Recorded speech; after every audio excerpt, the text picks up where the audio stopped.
Tässä videossa opitaan tuomaan Office 365 dokumentti Pedanet-sivulle. Olen luonut tähän sivulle jo valmiiksi tekstimoduulin, johon haluan dokumentin tuoda. Tuon sen kahdella eri tavalla. Suora linkittäminen ja upottaminen.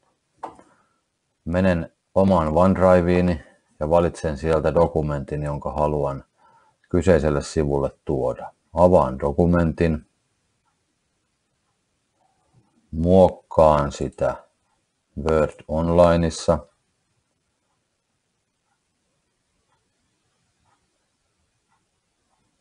Noin, nyt se on auki. Ylhäällä on Ja-nappi. Klikkaan sitä. Valitsen Hae linkki. Nyt minulla on kaksi vaihtoehtoa. Luoda tarkastelulinkki tai muokkauslinkki.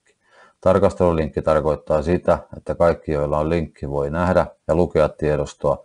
Muokkauslinkki tarkoittaa sitä, että kaikki, jotka saavat linkin, voivat myös muokata sitä omassa selaimessaan.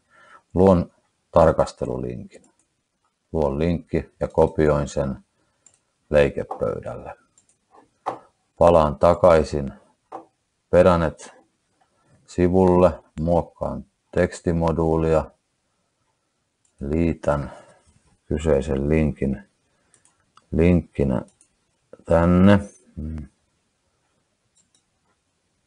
Osoite ja näytettävä teksti.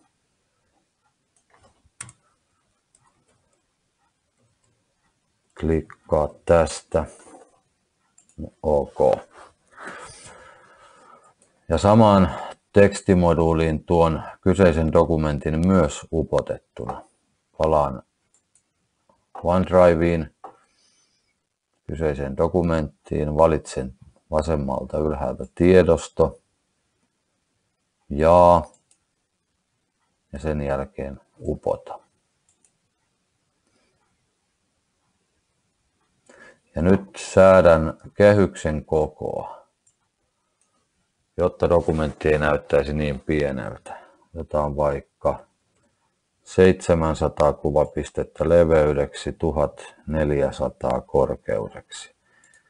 Ja sen jälkeen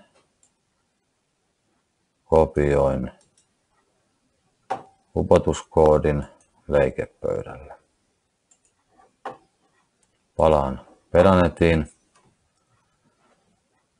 Lisää upotettu koodi, koodin liittäminen ja OK. Tämän jälkeen tekstimoduulin tallennus. Nyt dokumentti on kahdella eri tavalla tuotu tähän sivulle. Alempana näkyy upottaminen. Eli dokumentti näkyy täällä kehyksessä ja sitä voi rullata, nähdä sen joka sivun.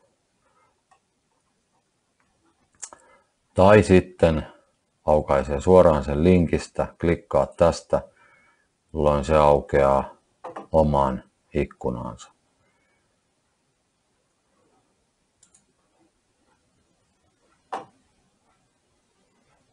Huomattavaa on, että myös Googlen dokumentit tulevat samalla tavalla Pedanetiin. Sieltä vain täytyy löytää ne jakamisasetukset ennen kuin voi tuoda.